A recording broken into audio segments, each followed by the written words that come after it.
These are 11 common business models, right? So, individualized solutions. If you are a landscaper, right, you provide landscaping services. That's an individual solution for that one particular customer. Does that make sense? That's a business model unto itself. Specialized solutions. Only each one is different, right? You maybe have what we call multi-component. Pepsi is what comes to mind there.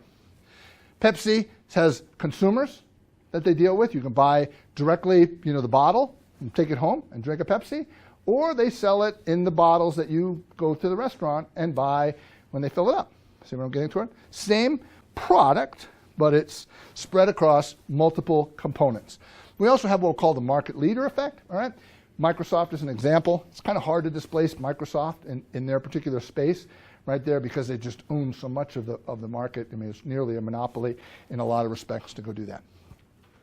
Maybe you're a valuable component. You yourself do not sell to the end person. People don't necessarily realize that. Every time people come to me and say, Steve, I have this business idea, most of them are thinking business to consumer or direct business to business, but not necessarily realizing that it takes many, many transactions. That automobile that you drove here today is made by hundreds of different manufacturers.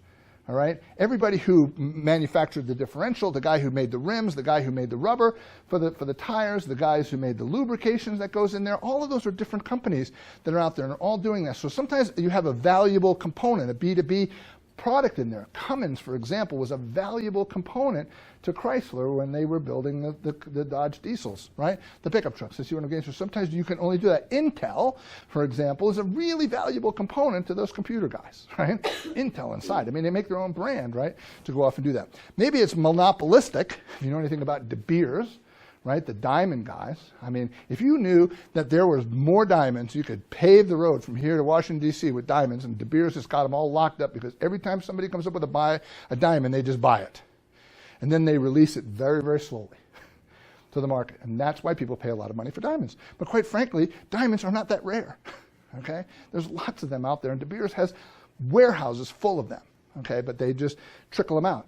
Standard Oil, I'm a big fan of the oil industry, as you might, and Rockefeller and Standard Oil. He created the entire supply chain. When they came out there and the Teamsters said, listen, we're going to charge you a lot of money to drag your kerosene from your refineries to the cities, he said, screw that, I'm going to build an oil pipeline. He did. He built the first, several 100-mile oil pipeline to literally pump his oil without having to go on the trains. Kind of a thing. He owned a whole thing from soup to nuts, kind of a thing. So that became totally a monopolistic kind of a thing. Nobody could compete with him. Vanderbilt did the same thing with railroad travel. He just bought up every railroad that was out there, and you had to pay his price or nothing. And that's the deal he had with Rockefeller. And Rockefeller said, I'm not going to pay your thing. I'll figure out another way. Okay? Proprietary supplies. All right? Think about Keurig. Keurig gives away their coffee pot at cost. Actually, they don't do it. They let companies like, let's call it Ross's or something like that, buy it at cost. And there's no markup in there at all. That's why you can buy it for like $100 or less. And they make it because you got to use their K-cups in there, right? So they make their money on the reoccurring products. iTunes, kind of the same deal, right? So you have the iTunes proprietary thing. You can't push stuff into iTunes. You have to go ahead and get it. They have proprietary windows to access that. Maybe it's a freemium business model, all right? I use a program called Keeper. Right, to carry all my passwords. It used to be okay. I used to keep them in a little day timer, and now there's probably 200 accounts I have. All have different passwords. I can't remember them all anymore. I have to look every time I log into an app. I got to go figure out what my password was because I set them all at different times. And so freemium version of Keeper comes along. It's free, but the problem is it says it's not backed up anywhere. And oh, by the way, if you go from that phone to this phone, it doesn't go. Right? And so I was like, wow. Now, I knew if I dropped my phone in the toilet, I got another one, I could do that. But at the same token, I knew that it wasn't, I needed it from one to another. And so I ended up having to buy the product. It was only a couple of bucks, but quite frankly, that's another example, right? We give you a freemium product. If you're a cheapskate and you really want to use that, it's fine, right? I'm that guy. I use a lot of freemium products, right? And then there's the pro version that you can go ahead and buy. It costs a little money, right? And that's a way to weed out those people who are willing to do that. Once you get them hooked, it's easier to move them upscale. Maybe it's eyeballs. Right? Facebook is a good example.